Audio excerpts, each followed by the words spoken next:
This will be able to save the lives of children all across the world. Now there's a new way to help parents and authorities uncover incidents of hidden abuse. BET's Stephanie Frederick has more. 2, 3, 4. On the surface, it looks like child's play, but take a closer look and listen. What did you do? This is the latest crime prevention tool against child abuse. Someone from the internet asks you to meet in a secret place. What should you do? You should tell mom and say no. The game is called Tell Mommy. It's designed to help parents detect abuse and to educate children about potentially dangerous everyday situations. The main purpose of establishing communication between parents and children. One of the biggest problems that we have nowadays is that parents find it uncomfortable to discuss sensitive issues with their children, so their children aren't prepared out there in the world today. During the game, each child pulls a card. On that card, a question, a possible scenario that a youngster could face at any time. Auntie has told you to do something that you know is wrong. What do you do? And it teaches your child how to properly respond, constantly reinforcing. Say no and tell mommy. Tell mommy and say no. No. Tell mommy. It's a good thing when the little kids play, if like their friends at school told them to do something bad, then the game can teach them that it's okay to tell mommy and she won't be mad at you. It's fun because you can learn new things and it's different from school. It's a really good idea. It gives you the opportunity to see where your kids are standing when they do come upon a situation. In Long Beach, California, Stephanie Frederick, BET News.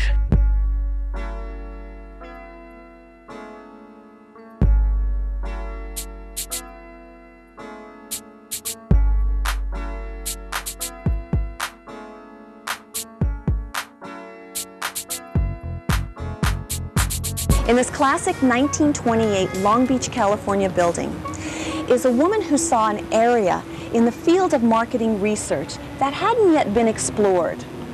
With her insight, drive, and passion for children, she created a company called A Perfect Plan for Life. Let's meet Danielle Lewis. My name is Danielle Lewis, founder and CEO of A Perfect Plan for Life. And as a concerned mother, finding out that every 10 seconds a child is being abused someplace in the country prompted me to take on the obligation, to take the challenge to save our children. This challenge, I feel, is most important because our children are our future. How they develop, what we teach them, what we empower them with, will determine what kind of contribution that they will be able to give to society. We have to do something for our children. We have to help them help themselves. Thus, I am very proud to present to you Tell Mommy. Tell Mommy is a crime prevention tool that empowers our children by being able to teach to them life lessons and ways of reacting to everyday situations that they come across, being able to identify whether or not these particular situations could lead to abuse or put them in danger in some way. It also gives our children the understanding of how important it is to be able to have someone to talk to, have someone that they can go to, have someone that can help them out of the situations that they find themselves in. Tell Mommy is also a parenting tool because it teaches parents a way of communicating with their children, one that will help them, one that will prepare them, and one that will protect them.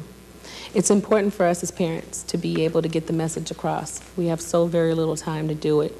A working mother myself, I find it very difficult to find the time to teach my children the safety rules of the day and to be able to have some time to spend with them that's fun.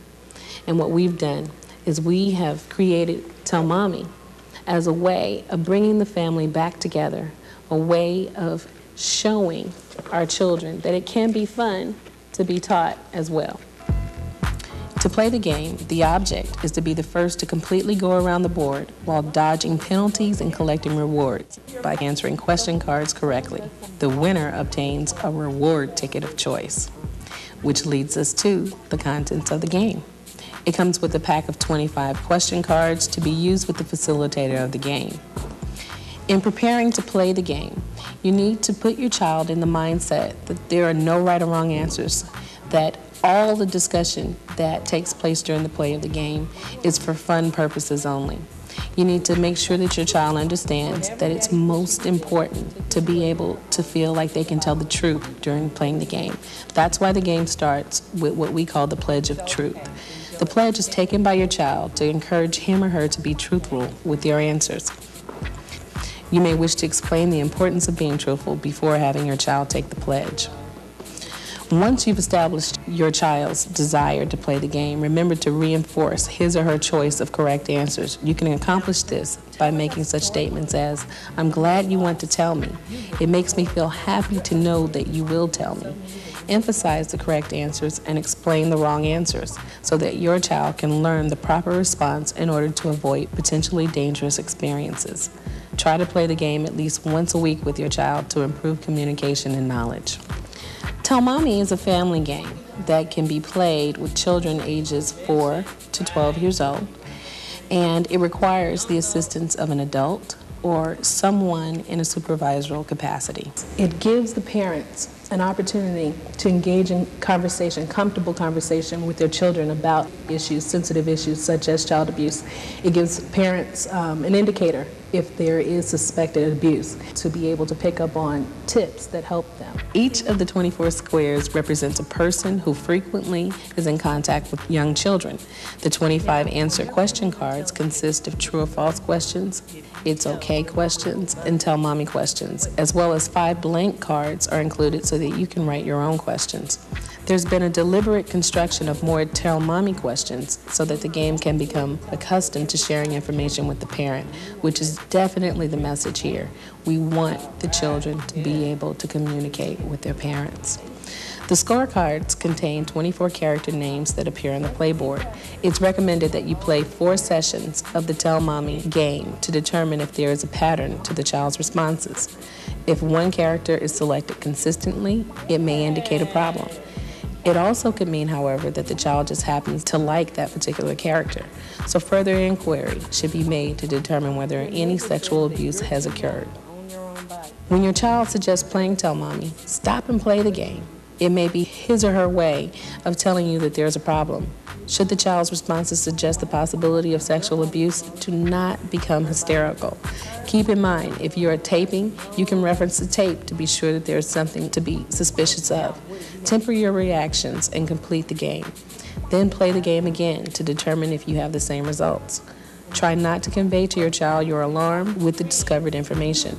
Seek the assistance of a professional by calling a local child abuse center or rape crisis center in your area, and also your local police station. Set up and start play of the game starts by opening the playboard and putting it on a flat surface in the reach of all the players. Each player chooses a colored playing piece and places it on the matching colored finish or start place on the playboard. Mommy writes each player's name on a scorecard and places the shuffle cards in the center of the playboard. Don't forget to read the pledge together. The youngest player always starts first. Mommy picks up the top card and reads the first question to the player. Subsequent questions are read in order to the other players in turn. If it is answered correctly, the player can advance the playing piece according to the dice score at the end of the question. If the answer is incorrect, Mommy explains the right answer. The player goes backwards according to the same number. When a player has answered a question, Mommy will make a check under the name of the character mentioned in the question. Double checks for any character mentioned with emphasis. Do not disclose dice scores at the end of each question before an answer is obtained to prevent intentional incorrect answers for rewards. Reward squares are on the board. Don't imply necessarily a reward coupon. You may mention this to avoid later confusion. Mommy also asks which of the 24 characters could also relate to this question during the game play. Mommy notes the scorecard appropriately with the character mentioned and further explains any questions that are lingering. It's important that we understand that the follow-up after every question is just as important as the gameplay itself. We must make sure that children have a firm understanding of exactly what they're answering to. Once satisfied with the answers, the turn is over. Mommy will then restart the process for the next player. Continue to play as described until all players have reached their finished space. The player who reaches the space first has his or her choice of rewards. The remaining players still have an opportunity to receive rewards or penalties depending on the squares they land on. Play may continue again for another round if all children agree to do so. Let's just point out how important it is that all children who have been sexually abused do need help. Because if nothing is done, other children will continue to be at risk. And Danielle says even though she was a working mother with limited resources, she did see a need and she began to fill it. She says her company really wants to serve a purpose, and she can be reached at aperfectplan@earthlink.net. That's a great name. I like that.